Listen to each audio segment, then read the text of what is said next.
All right. So Ray Dalio suggests Bitcoin's merit has been fueled by millennial interest. Can you move over the left? Oh, there you go. This way? No. Sometimes you over zoom the Here? article. Yeah. Oh, Perfect. this. Yeah. Oh. Like the headline was cut off. Oh, the headline was cut off. Let's see. But it's good. I don't like the left sidebar that Decrypt has. Yeah. All right, here we go. And you know what else I don't like? I don't like. I think it's Cointelegraph. Cointelegraph has this thing where on the iPad, if I don't even know what it is. Maybe somebody in the chat will know. And you move on to the next thing on the bar there. But if I accidentally like touch it a certain way with two fingers, I don't know exactly what it is. It will get rid of the header, and it's just the article and the title. And I can't ever figure out how to get back to the header because that's how I go home, to the homepage. I just click Cointelegraph, go look at the new stories. I can't figure out what I've done. Do you know what I'm talking about? Have you ever done that? No, I don't even have it goes into like read-only mode. Hmm. I don't know what is the only site that I regularly visit that does it. But Ray Dalio, billionaire hedge fund manager and founder of Bridgewater Associates, has said that Bitcoin has some merit in a recent interview with MarketWatch. Bitcoin has some merit. This is a gigantic story, people.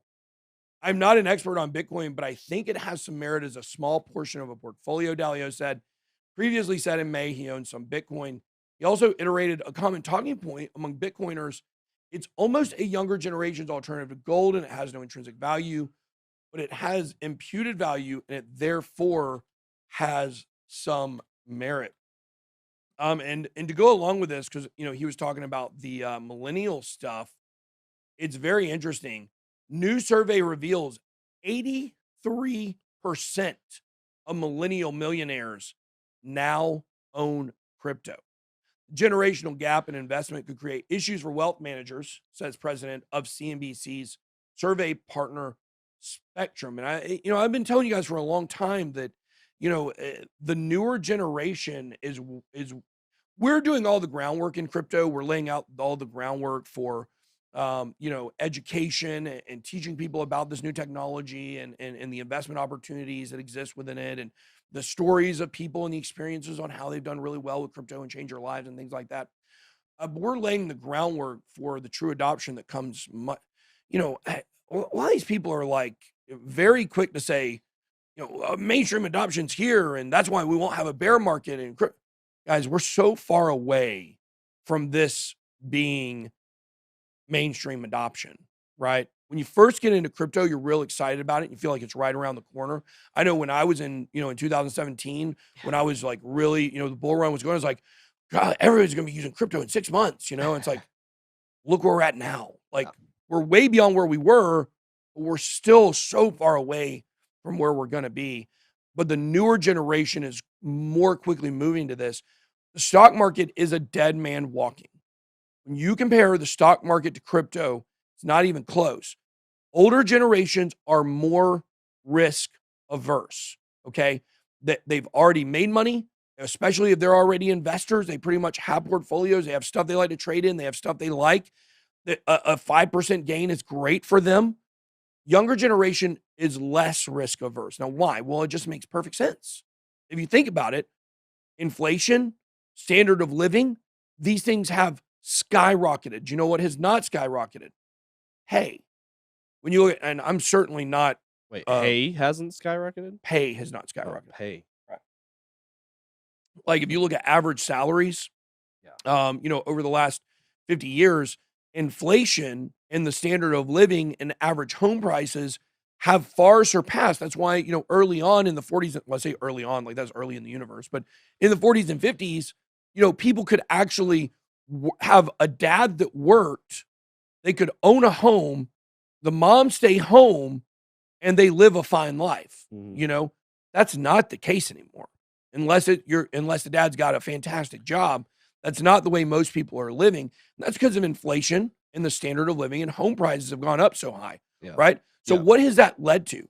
That's led to a younger generation that looks and says, I'm never going to get ahead doing the status quo. I'm never going to get ahead with a 2 or a 5% gain. I need a big move. A lot of these people are swinging for the fences. And these millennial millionaire numbers, they back that up. And when millennials and Gen Zers start realizing that their peers are getting rich with crypto, they're not getting rich with the stock market. Now, you've got your meme stocks, but your meme stocks have made so much money for people. That's kind of an extension of crypto. Like that's not real. You're not investing in the value of a company. Okay. You did not invest in the value of AMC and think AMC is going to be a beacon of entertainment in 5 years from now.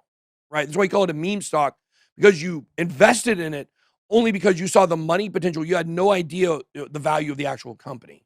Okay. That's kind of in crypto a lot because it's more speculative here.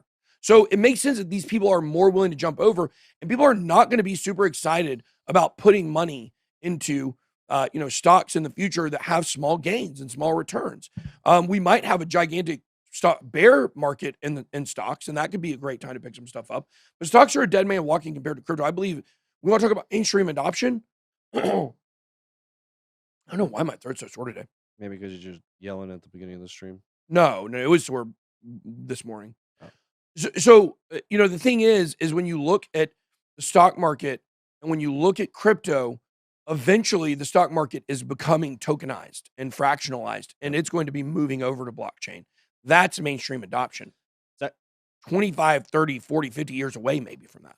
Yeah. And if you go to the website, WTFhappened in1971.com, that actually tells this story perfectly. Like almost everything you just said, there's a chart there for it for productivity versus compensation. You can scroll further down. It shows a chart of we've shown this before. Here husband, husband only working, dropping from the 70s at 38% all the way to as low as it looks like 20-ish% in the 90s. It's pretty interesting website. Yeah. You want to show it real quick? Yeah, there you go. Yeah. So it's got all kind. Look at that. There it is right there. The compensation and wages has not really moved compared to other stuff. You look at the real GDP per capita and then look at the real median wages. Yep. Guys, you're being scammed.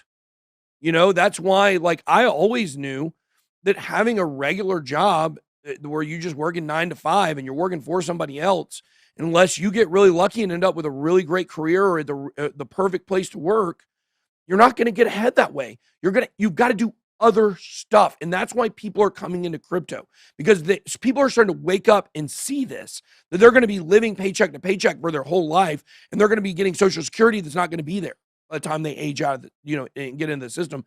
They're always raising the age for Social Security. Is that because the age of average death is going up? It goes up very incrementally. Yeah. No, that's not why. It's because they're running out of money. So, a lot of interesting stuff going on there. So that's a whole different video for a whole other day.